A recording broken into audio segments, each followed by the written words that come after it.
yung kanyang sinasabing involvement or non-involvement sa drugs. Again, simple lang ang hiling, simple lang ang solusyon. A credible drug test for all, especially those in government service. Yun na nga sinasabi ko, Admar at Carla, sus ko, napakahaba na nang itinakbo ng kwentong ito. Simple lang naman, napakadaling tuldukan. Kung gusto mo, exclamation point pa, di ba? Ay, undergo a credible drug examination. Undergo a credible and acceptable drug examination. Kung mali kung sino, di man nanahimik na yung mali. Di ba? Hindi pwede yung, peki yan, hindi, kasi ganito. Di magpa-test ka. Very basic and fundamental eh. Kukuha ka ng driver's license, I believe, kailangan mo ng drug test. Pagka ikay mag-a-apply ng trabaho, kinakailangan mo ng drug test. Even my own children, who are very, very young, they are being subjected to in school into a random drug test. Hapon sa lahat ng sumusubaybay sa inyong programa at maraming salamat sa inyong paanyaya sa akin na maging bahagi ng inyong programa ngayong araw. Ayan, attorney, umpisan muna natin dito. Bakit po kayo nagpa-drug test? Kumbaga, ang panawagan natin ay sa kasalukuyang administrasyon, lahat sa ating pamahalaan mula pinakamataas na pinuno hanggang sa pinakamababa. Ano po ang layunin nito? May gusto ba kayong mensahe na iparating dito sa inyo pong pagpapadrug test? Alam mo, yung nasa caption ng aking recent posting, it really is coming from my heart na hindi mamatay-matay itong usapin ng paggamit ng droga di umano ng mga ilan sa nasa pamahalaan. At nung naglabasan at muling uminit itong usapin ng droga, alam mo, Admar at Carla, ako'y nananahimik na at enjoying my private life and private practice. Pero nung lumabas nga yung ipinakita doon sa vlog ba o Facebook page ni Binibining Maharlika, ang daming tumawag sa akin. Yung iba, gustong nakikiusyoso, ano bang talagang totoo doon sa ipinakita ko ron ng 2021. Ako daw tinolerate ko raw yung kasinungalingan ng 2021. Kung nalalaman ko raw ba na peke yung aking pinakikitang resulta, that is why I have reposted yung controversial na papel na umiikot last week. At ang linaw ng sinabi ko ron, I never said that that piece of document or paper or whatever way you want to call it, coming apparently from PIDEA, is authentic. There is not a sentence, a word, more so the caption, that suggests that I am affirming and confirming the authenticity of that document. Konting pag-unawa at pag-intindi muna bago tayo magkomento. Kaya nga ang sinabi ko, to simplify, mag-drug test na lahat. Why? Because I stand by, Adma, doon sa aking ipinakitang resulta noong 2021. Yun ay resulta ni Den BBM at ang sabi ro ng negatibo. And up to today, I stand by what I did noong 2021. Yung mga nagsasalita, pumupuna, wala naman ho kayo doon noong mga panahon na yun. Kaya wala ho siguro nga authority na makapagsabi whether he is standing by or not anymore doon sa kanyang pinakita, kundi yung tao nagpakita. So in your program, Admar, I'm standing by what I have presented noong 2021. Kaya nga sabi ko, kung nag-negatibo noong 2021, I'm confident kung magpapatest ngayon, negatibo pa rin. Why? Negatibo ka ng 2021. That's why my challenge is not directed, or my call rather, is not directed to one official. It's across the board para mamatay na yan, isyong yan. Dahil hindi biro ang usaping droga. Ang usaping droga, drug abuse at drug use, lalo pa di umano ng mga opisyal ng pamahalaan, whether it's in the Philippines or in any part of the world, this is revolting. Dapat tayong matakot, dapat tayong maalarma, dapat tayong magalit sapagkat droga yan. Walang gustong may mapahamak hindi sa ating pamilya sa droga. And then patuloy, sinabi na peke nga daw ipinakita ko. So once and for all, I would want, last week, I was thinking, I'd rather walk my talk, Admar. So, I was protest ako. Para wala nang questionan dyan. Nagpa-test ako at yung resulta. At ito ay hindi naman ito stand-alone na naisip lamang. Napag-alaman ko rin na as early as May of last year, may magandang programa ang ating kasalukuyang pamahalaan. Yung partnership with private sector na gawing drug-free ang ating mga workplaces. Maganda yun. So, bilang pribado, tumugon ako. I have my own business to run. So magandang ehemplo rin yun, hindi ba? But higit sa lahat, bilang Pilipino. And when I make comments in my post, I am making it as a Filipino. May karapatan akong makialam at makibahagi sa mga bagay na may kinalaman sa araw-araw na pamumuhay ng bawat mamamayang Pilipino na walang sino man ang maaring kumitil o magpatahimik dito.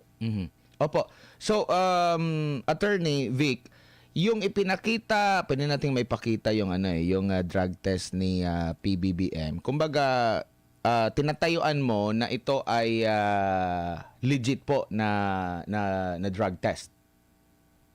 It was a legitimate one that I have presented to the PIDEA. In fact, ang usapan noon sa PIDEA lang. And for the record, para naman yung may masabi lang o yung gusto lang na makapanira sa aking pagkatao, alam mo, Adma, I will share a story na hindi nalalaman ng taong bayan. Ang usapan noon ay isa-serve ko lamang yung negative result sa PIDEA. Subalit, ako rin naman ang namamahala nung gagawing kampanya, ang ginawang kampanya, at ako rin naman talaga nagmamalasakit doon kay BBM. Then BBM, now President Marcos. I took it, ako, desisyon ko, on the ground. Ako hindi.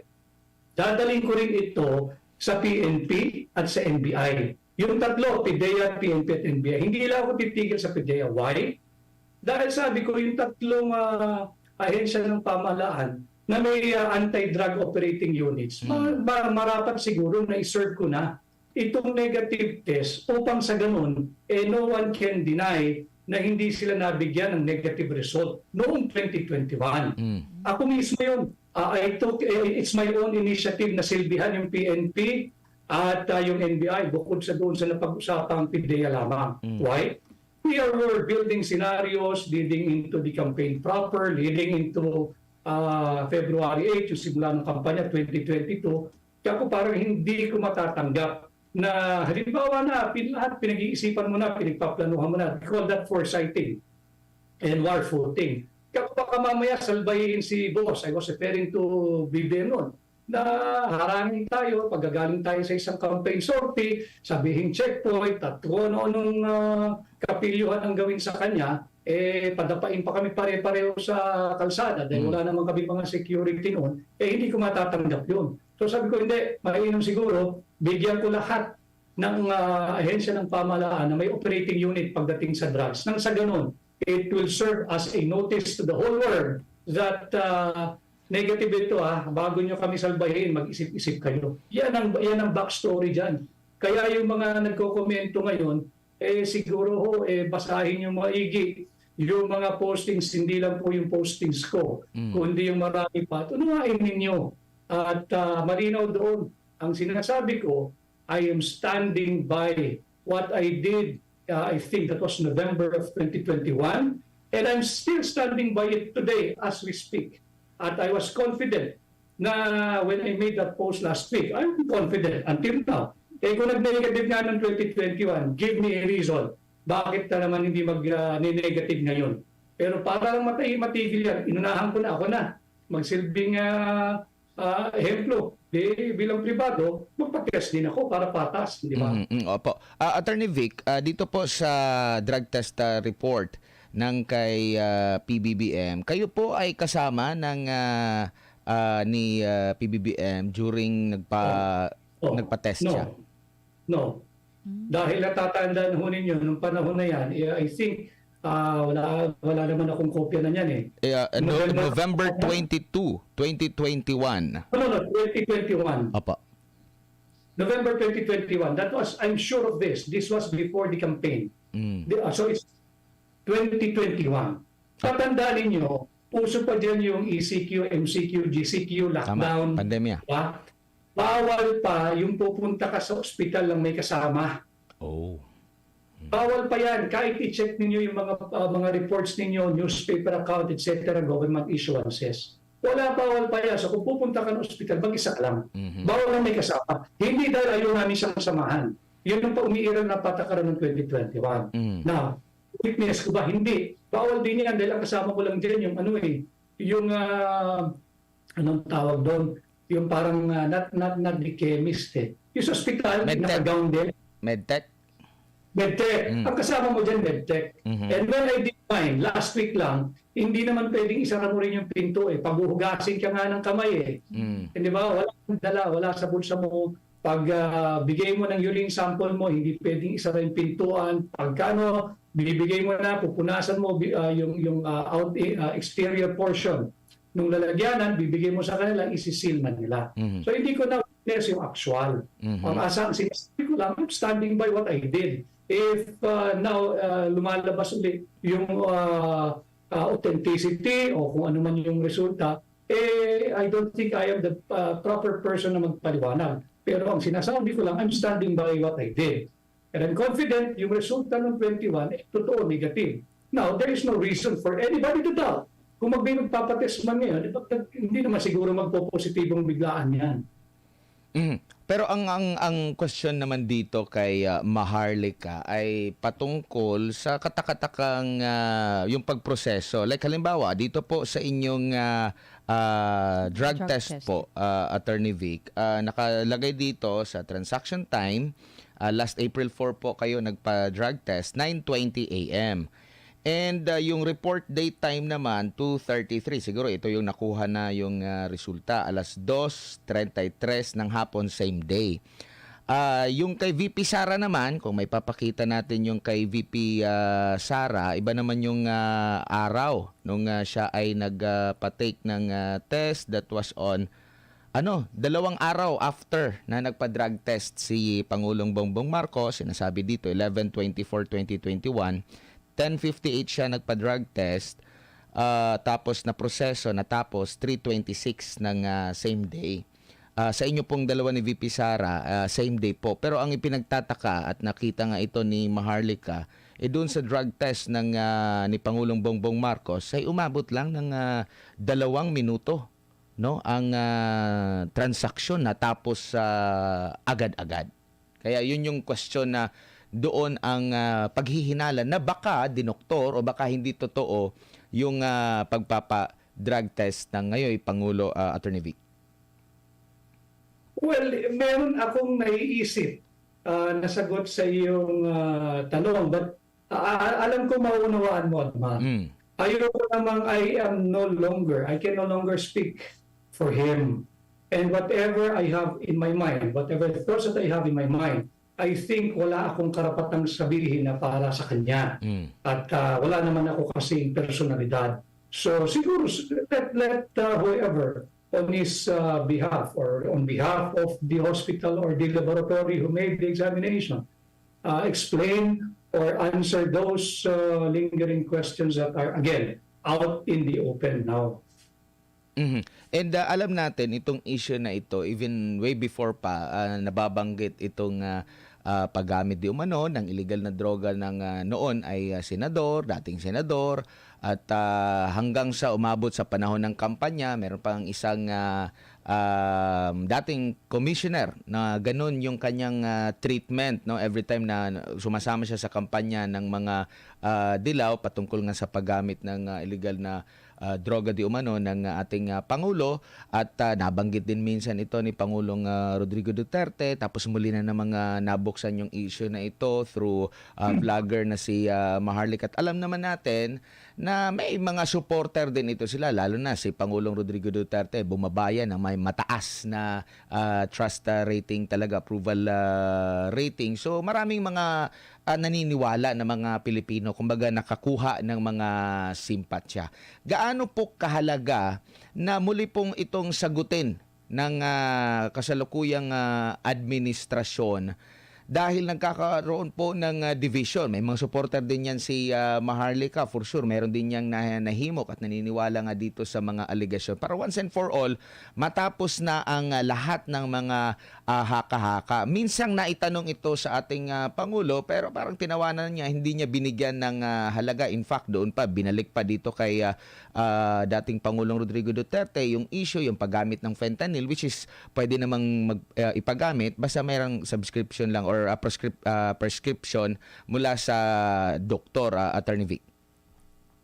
Yun na nga sinasabi ko, Admar at Carla, sus ko, napakahaba na nang itinakbo ng kwentong ito.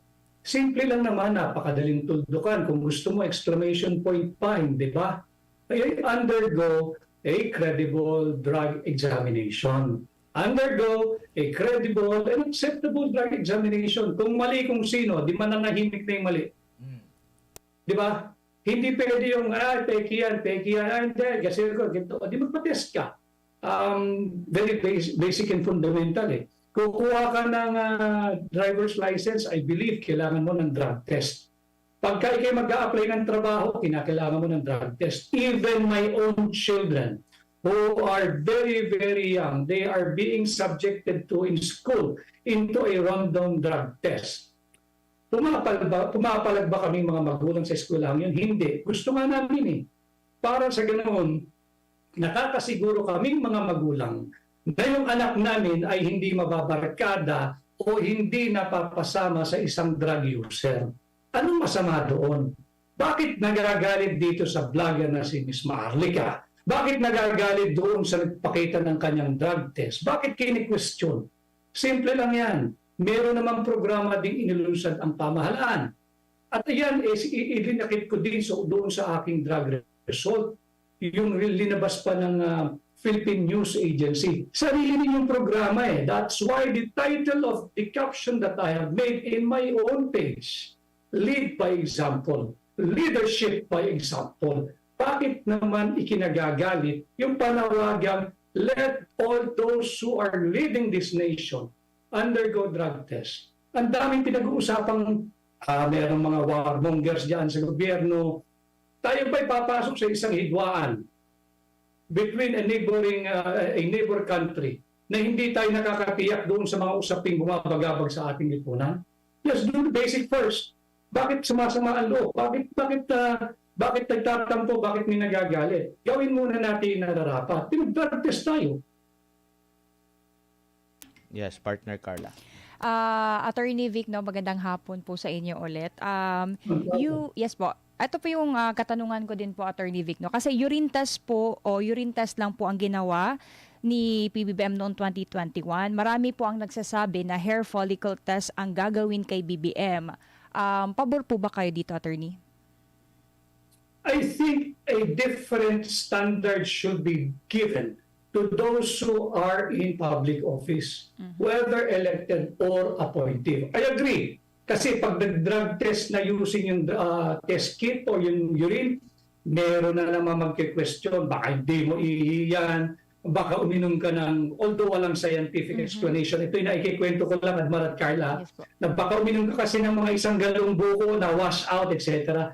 Para matapos yan, gamitin natin yung pinaka-scientifically reliable, which is yung follicle ng buhok.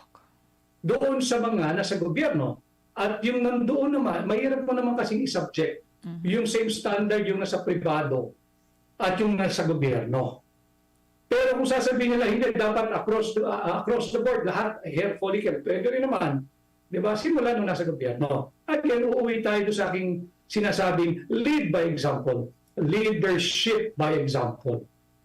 Ayun po, ito naman po, Attorney Vic, no, sa inyong personal na account kay PBBM po, ngayong nagkalabuan na yung samahan para sa kapakanan po ng taong bayan po, Attorney, may napansin po ba kayo na senyales na drug use ni BBM?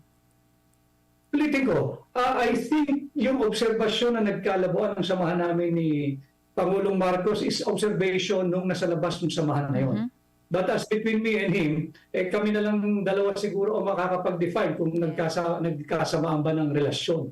Pero yung doon sa napansin, to be fair to him, ako normal. Well, yung pagkakakilala ko sa kanya. Kaya nga sinasabi ko I am very confident of what I have presented way back in November of 2021. And if the same test will be conducted now, wala naman akong nervyos na magiging positibo yung negatibo. Maybe that's the suggestion being made by other critics, but I'm inviting all Filipinos to go and visit my page. Give me one word, give me a sentence, or even the entire caption that made that one can conclude that I have said that the paper presented is authentic. Give me one sentence na may inakusahan akong kahit na sino na pag nag-test ka, magpo-positibo ka. In fact, ang sabi ko, napapanahon na I'm encouraging everybody in the government especially para mamatay na itong napakahabang kwentuhan, kung kwentuhan mo man lang sasabihin ito. Lagyan na natin ng tuldok. Lagyan na natin ng katapusan because it is very revolting kung hanging palagi yan. And it is, yung environment napaka-unstable. Hanggat hindi sinasagot, hindi mo pwedeng i-sidestep yan, hindi mo pwedeng iwasan yan. At pinakamasama, mga kababayan, sambayan ng Pilipino, ang pinakamalihong ginagawa, kilala nila kung sino sila, ay inaatake yung mga nagkokomento at sinasabing fake news.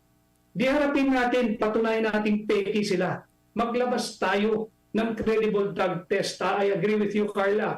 Gamitin ang follicle ng buhok para yung resulta. Kung ito ang resulta negatibo, supalpal natin doon sa mga mukha nung sinasabi ninyo nagpapakalat ng fake news. Simple lang ito. Hindi tayo kailangan magtalo-talo rito. Bakit? Usapin droga lang naman ito. At ako naniniwala, kahit na sinong pamilyang Pilipino, walang gustong magkaroon ng anak, ng kamag-anak, na kapatid na adik. Kaya hindi natin pwedeng sabihin hindi importante ang usaping ito. Huwag tayong lumihis sa real issue. If we want to have respect and credibility doon sa mga namumuno sa atin, pagbigyan natin ng hamon ng sambayan ng Pilipino at di magpa-drug test at sabihin natin sinungaling sila pagka ipakita na natin negatibo yung kanilang resulta.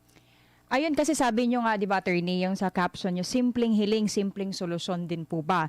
So sa tingin po ba ninyo ang mga desisyon ngayon ni BBM or ni PBBM ay gawain ng may normal po na pag-iisip? I think if I am not the person to comment on it dahil nagsama kaming minsan. Yes. Sure, I am in disagreement with many policies na ipinapatupad. Kagaya nga rin sa posting ko rin, meron nga akong panawagan na maging marahan, diplomasya, hindi gera. Dahil may singit ko lang, Admar at Carla, with your permission. Yes po. A few months back, ang usapin ay yung tension sa pagitan ng China at Taiwan. Ngayon, parang ang nasa 11th hour na tayo, parang anytime pwedeng magdigmaan ng China at Pilipinas. Paano tayo nakaladkad dito? At sinasabi na iba, o kasing soberenya, again, resolbahin natin ito ng napakikipag-usap. Nag-uusap naman dati, ba't hindi mag-usap ngayon? I will give you one concrete example. Doon sa mga, I know that bashers will be bashers, haters will be haters. Wala tayong pakialam doon. Hindi naman sila nakaka-apekto sa atin. Pero itaas natin yung antas ng diskurso. Pansinin ninyo sa international stage, yung Secretary of Treasury ng Amerika, si Janet Yellen, ay kasalukuyang nakipagpulong doon sa kanyang counterpart, si Minister He ng China. Yung supposedly dalawang magkatunggali sa international stage, yung dalawang superpower, China at US, nag-uusap nga naghahanap nga ng diplomatikong pamamaraan kung paano sila magkatulungan pagdating sa usaping ekonomiya. Tayong kaliit-liit, nakikipag-away tayo at kulang na lang maghamon tayo ng gera. Bakit? Ibig ko sabihin, unahin natin yung interest ng Pilipino. Ayusin muna natin yung ating internal bago tayo parang nagpapagamit sa interest, hindi naman interest ng Pilipino. Pag-isipan po niyo mga kababayan, yung Secretary ng Treasury ng US at yung Minister of Finance, I think, of China, si Minister He, ay nag-uusap, nagpupulong kung paano magtulungan. Samantalang tayo, in this part of the globe, halos ang pagbinasa mo parang anytime pwedeng sumabog ang gera, hindi ba? Eto, Attorney Vic, I know na sagot nyo na po to earlier, but for clarification lang po talaga, Attorney, because I also want to take this opportunity to ask you po, for clarification lang po, kasama po ba kayo personally ni BBM na nagpa-drug test noong 2021 or inabot lang sa inyo ang resulta ng negative drug test niya? No, I was not with him when he subjected himself to that drug test. I have answered this many times in the past. Now, what I have is the result. Yes, the result was handed to me. And yes, I was his lawyer, I was his spokesperson, I was his chief of staff. So of course, I will have to defend him. And pakikita ko talaga yun. Kaya nga hindi ako tumigil sa PDEA.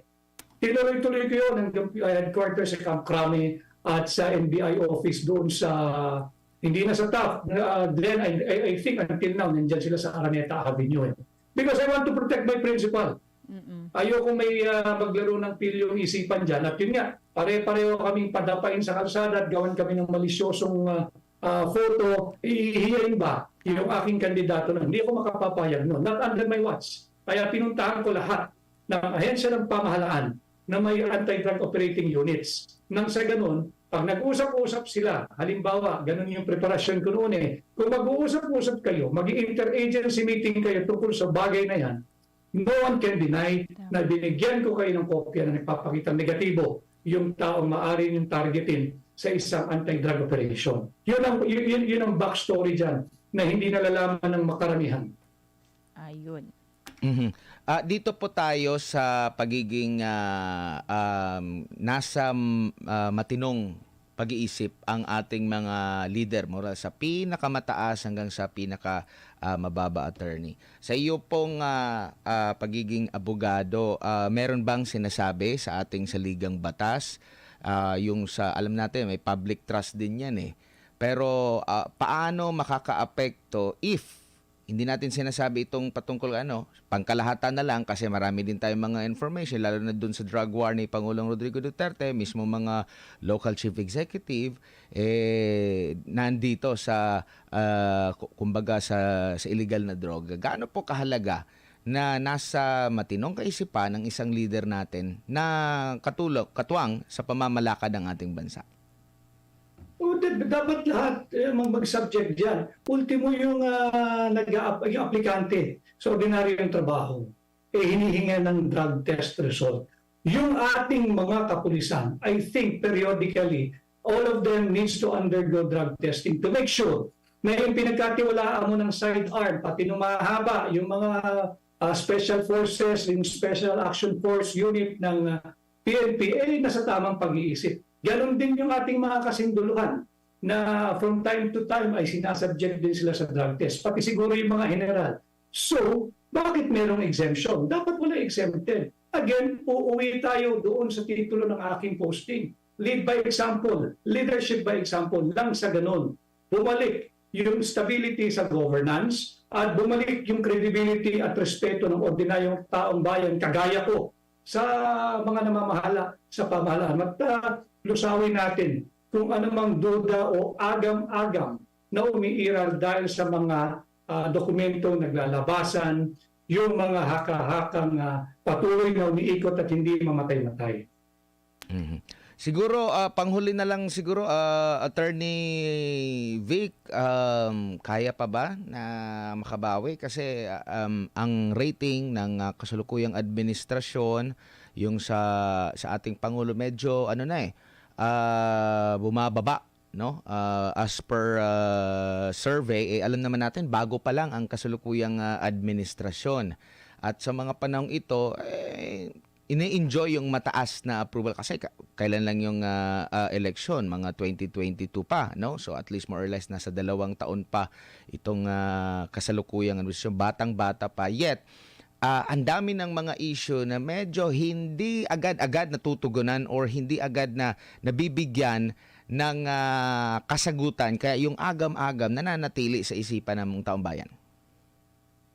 Nakakalungkot, Admar at Carla, ulitin ko, pati sa lahat ng mga nakikinig at nanonood ng inyong programa. Nalulungkot ako dahil bahagi ako sa bumuo naging bahagi ako, malaking bahagi ako ng tagumpay na ito.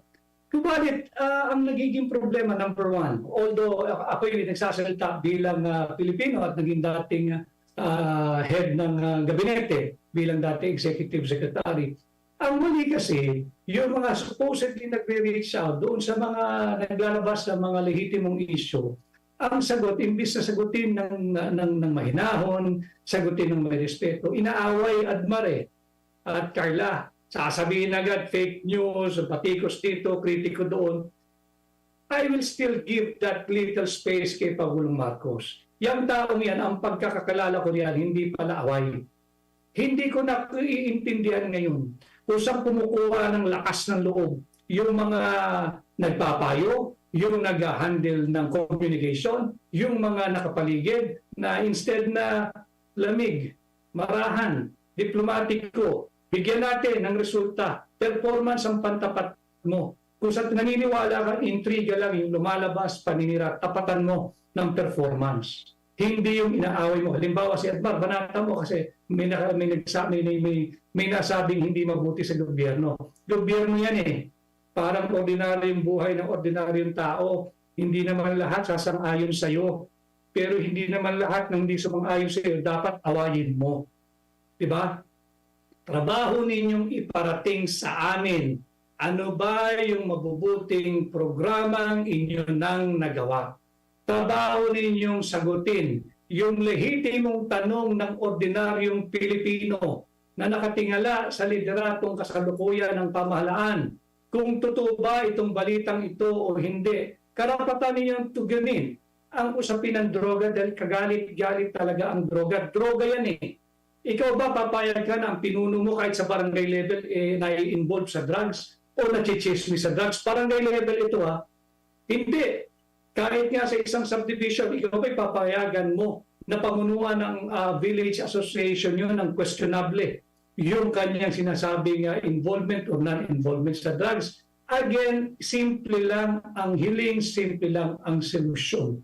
A credible drug test for all, especially those in government service. Mhm. Attorney Vic, nabanggit mo ngayon kung may mga kritiko ang ginagawa imbis na sagutin at ang mga ipinupukol na aligasyon para ipahiya yung siguro yung nagbibigay ng banat ang nangyayari pinapatahimik, no? Meron din yang inilabas na parang ebidensya itong si Maharlika na usapan convo kung sino yung mga critical kay First Lady Araneta Marcos, kay Speaker, imbis na sagutin ay pinapatahimik. Asa na ang demokrasya? Kumbaga, public figure ka, public servant ka, hindi ka dapat maging balat sibuyas. 'Di ba? Nasa demokrasya pa yung bansa natin. Kumbaga, wala na ba tayong karapatan na maningil? Sa gusto nating ang tingin ko kasi dyan, yung mga napagkatiwalaan na mag-handle niyan, kulang sa lalim. Walang depth, ika nga sa Ingles. Na ang tingin nila na ang ops, pag sinabi ng ops natin o PR ops, pagka na medyo naging critical sa'yo, yung isang kolumnista, isang vlogger o isang ordinaryong citizen, banatan mo. Ahiyain natin. Nakikipag-away eh. Bakit ka makikipag-away? Ikaw nga ang ehemplo ikaw nga ang gobyerno. 'Di ba? Gobyerno ka nung hindi lamang tumatangkilik at naniniwala sa iyo, dapat mas ligawan mo yung kritiko mo o yung duda sa iyo o yung bumabati ko sa iyo and prove them wrong. Wag na wag kang makipag-away. Dahil ang kawawa, yung principal ninyo, si Pangulong Marcos. Yun nga ang nagiging problema ngayon at to the point, tatanggalan ka pa ng prangkisa, nagtanong ka lang naman. Tapos sasabihin pa na, oy, ito, meron kaming programa dito sa Congress TV. Lahat ng mga mabibigat at mahihirap ninyo na tanong, pwede. Parang kalokohan yung nangyayari. Na pwede naman, halimbawa, sa panahon ni Pangulong Rodrigo Duterte, ilang beses na naibabalita na parang ganito dapat ang gagawin. Sino bang nag-isip ng ganyang panukala? Si PRRD during that time, nagiging ano siya, naging balas, tinitingnan niya, ito yung sinasabi ng taong bayan, baka naman. So, nagbabago din yung kanyang desisyon kasi nakikinig siya. Ang nangyayari ngayon, merong mga question, merong mga ganito, pinapatahimik at hindi pwedeng bumanat sa ating pamahalaan. Hindi ba pwedeng makakatulong yan sa yung governance na, ito yung sinasabi ng taong bayan, ito yung gusto ng taong bayan, dapat dito tayo unahin natin sila considering ang kapangyarihan na binigay sa atin ay galing din sa kanila, attorney. At bar even the Pope, yung mahal na Papa, ay hindi immune sa batikos. Pero nakita mo bang nakipag-away si Pope? Nakita mo bang inutusan niya yung kanyang mga kaparian, yung mga bishop, yung mga kardinal, mag-hire kayo ng ganito, banatan ninyo at kinikriticize ang ating mahal na Pope o yung mahal na Papa. Ibig ko sabihin, kasali yun Di ba? Kasali yun. It brings to mind, nabanggit mo si dating Pangulong Duterte, hindi ba nang pinagpiestahan din yung kanyang mga accounts ba? I'm not sure now if it's before his election or during his time as president, pero malaking issue yan pati mainstream. Wala naman silang pinangahawakan pero pinagpiestahan noon si dating Pangulong Duterte to the point na pinuntahan pa nila yung branch somewhere here in Ortigas. Yung branch daw ng bangko. Nandun din, dumating yung kanyang abogado noon. Wala naman, nakipag-away ba si Pangulong Duterte? Sabi, willing ako. Pero baka ko waiver kung gusto niyo. Ganun din sa usaping ito. Wala namang napakahirap gawin dito. Hair follicle, patest ka. Dahil I think, ngayong napakainit na ng usapan, kahit sino sa pamahalaan na magpapakita using yung test kit or urine specimen, hindi maniniwala ang tao So to cut the long story short, go straight, di mag-hair follicle test ka. Kung sa tingin mo ay kabilang doon sa panawagan na yung mga nasa pamahalaan, holding sensitive positions, ay dapat sumailalim at magpakita ng negatibong drug test. Hindi mo rin maisasantabi kasi halimbawa si Maharlika nakakuha siya ng footage ng CCTV doon sa sinasabing pananakit di umano ng PIDEA chief.